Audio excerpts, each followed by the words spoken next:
Bismillahirrahmanirrahim. Assalamualaikum warahmatullahi wabarakatuh. Siswa-siswa baru SMA Negeri 1 Jatiluhur yang Ibu banggakan dan Ibu cintai, pada MPLS ini Ibu mendapat tugas untuk menyampaikan materi pendidikan anti korupsi. Ya, korupsi.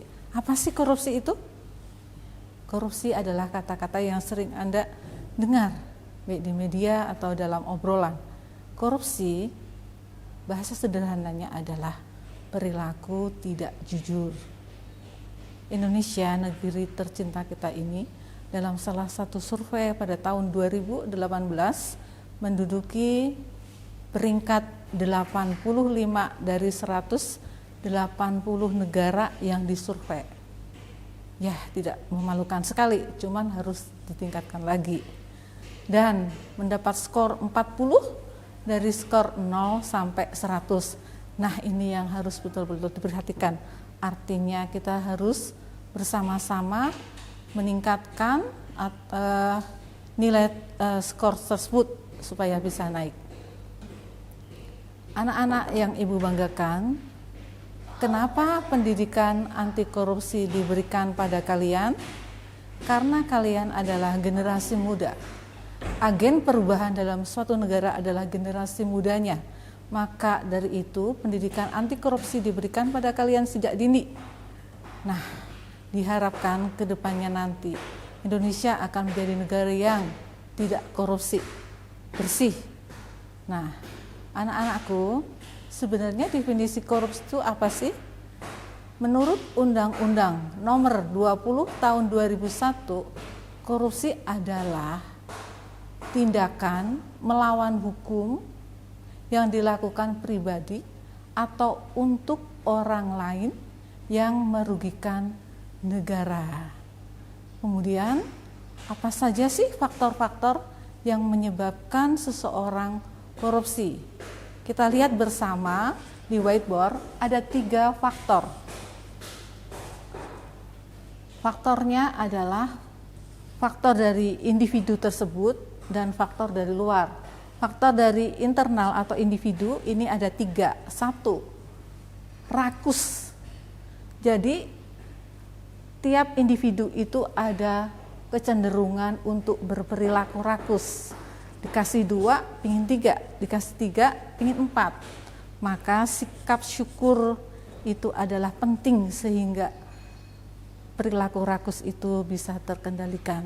Anak-anak, yang kedua adalah gaya hidup. Gaya hidup, nah ini ada perilaku sekarang yang lagi tren. Semua berdasarkan merek. Ini adalah bahaya sekali.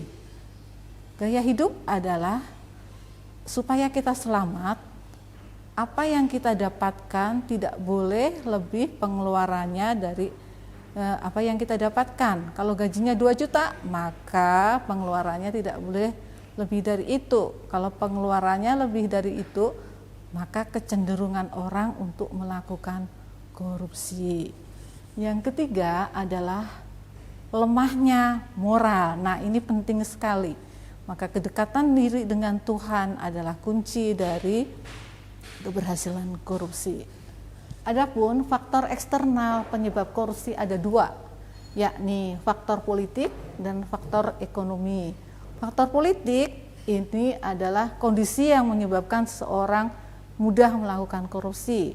Adapun faktor ekonomi diantaranya adalah rendahnya gaji sehingga seseorang melakukan korupsi. Adapun pencegahannya, bagaimanakah yang bisa dilakukan?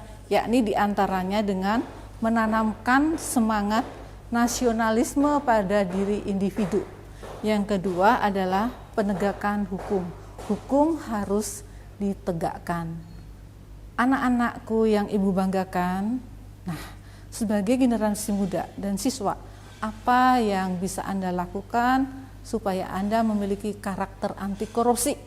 1, korupsi itu berbanding lurus dengan perilaku mencontek. Maka mulailah untuk tidak mencontek. Nah, kata kunci yang sama mencontek dengan korupsi adalah sama-sama tidak jujur. Oke. Yang kedua adalah selalu berperilaku disiplin, hidup sederhana, hidup hemat, dan mau bekerja keras. Nah, semoga apa yang Ibu sampaikan bermanfaat. Terima kasih. Assalamualaikum warahmatullahi wabarakatuh.